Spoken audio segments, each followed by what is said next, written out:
Joining us now is John Kuckelman, Group General Counsel at Novo Nordisk. John, thank you very much for joining us this morning. And look, before the court, you have to present this argument, not necessarily that what they presented is false, but it's factually true but misleading. That's a bit difficult to do. So what sort of evidence, surveys, and otherwise are you bringing to the court showing that consumers were actually misled by this ad and Novo suffered as a result of it?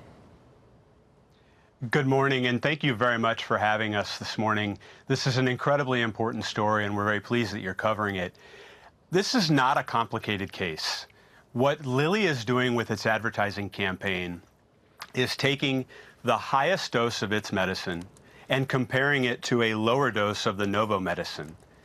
And then it is deceiving the people who see these campaigns into believing that the Lilly drug is greatly superior to the Novo drug. So it's not terribly complicated.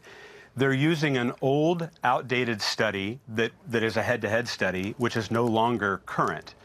And if they were using current data, it paints a very different picture. Got it. So John, again, the question is do you have the evidence that consumers were actually misled or you suffered harm? What sort of argument are you going to bring to the court in terms of actual, things that you can glom onto that show that people were actually misled by this? We do, and what we will show first is that it's obviously misleading. Just on the face of the advertising campaign, it is a misleading campaign. But we also have taken the time over the past couple of months to gather evidence so that we can show that consumers actually have been deceived. So Novo is asking the court to stop the ads and require corrective advertising. What outcome would you like to see, John? Do you want the ads pulled out altogether? Do you want a disclaimer? Or would the team be happy with an apology? What is the outcome that would be the best in your view?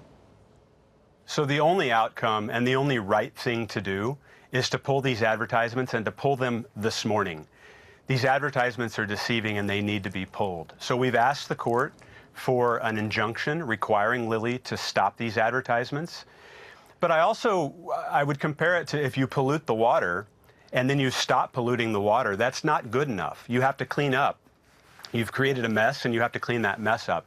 So we also need Lilly to issue corrective advertising so that the millions, if not hundreds of millions of people who have seen these campaigns get the truth as opposed to the deceptive message that's in these messages. And I just do want to reiterate to our viewers that we have reached out to Lilly. They have yet to respond to your claims, John. So in this, and you mentioned this at the start, that they're using a head-to-head trial, which you see as old. You have newer, higher dose Wegovy that is more effective.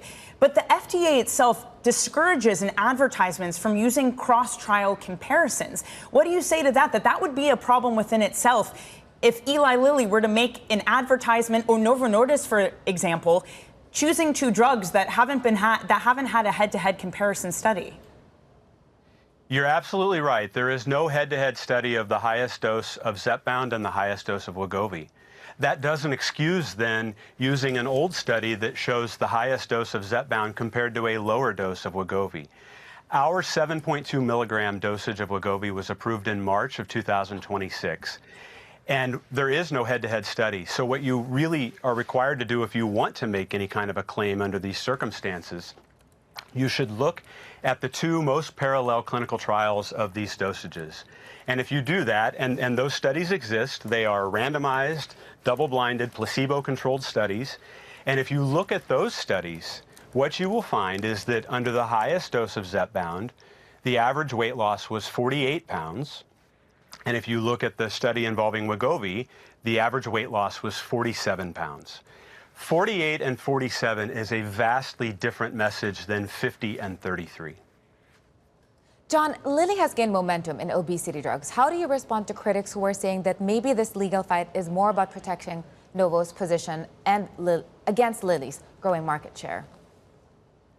This is obviously a very competitive market, and you can see that across the portfolios, including the recent launch of the oral Wegovy pill. It is very competitive. But that is not what today is about. 2 weeks from tomorrow, you're going to hear our quarterly results for the second quarter.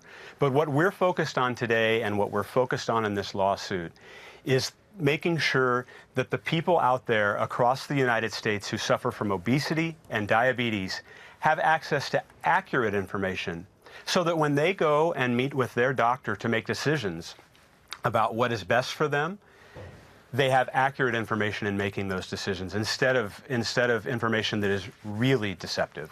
John, just on a wider scale, because we have this lawsuit, and then there was also the lawsuit against Hims, which I know since has resulted in a partnership. But should we assume more of this from Novo Nordisk, from you and the team, that this has entered a more aggressive phase of defending Novo and, again, defending market share?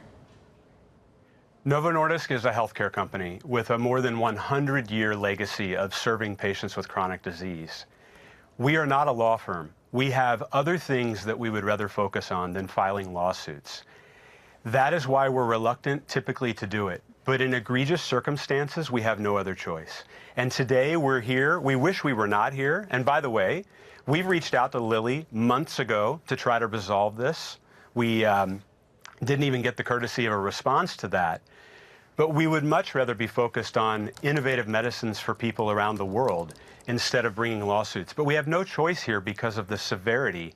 And I also should add, it's actually a pattern with Lilly. So not only have they done it with Zepbound and Wegovy, they've done it with Ozempic and Mounjaro. And then they also, before their oral formulation was even approved, they were putting information out that it would be superior to the Wegovy pill. But interestingly, they weren't even comparing it to the 25 milligram Wegovy pill. They were comparing it to Rybelsus, which is a much lower dosage, and they were using data from a clinical trial where weight loss was not even the primary endpoint. So this is a pattern, and that's why we felt compelled. We have to step forward now and stop this. Right, and again, you know, I can't speak on Eli Lilly's behalf. We haven't heard from them, so we can't, you know, confirm whether exactly this is a pattern. But point taken of what you're saying, John. But John, I do wonder if there might be an argument, and perhaps this is what Lilly would say too, that they are just comparing what is usually used by consumers, what's available at the time. The most recent higher dosage of Wegovy was only recently approved by the FDA. How many people are actually using that higher dosage, and thus does it really make sense to use that as the case study for their advertisements? Well, first, they are comparing their highest dosage, so they would have to ask themselves that question about what they're doing. But I'd like to take us back to the advertisement. And if you just look at the advertisement, it is a very, very bold visual message and a voiceover that tells people who are considering what GLP-1 they should take that with one, they can get 50 pounds weight loss, and the other, they can get 33 pounds weight loss. And that is deceptive. It's not true.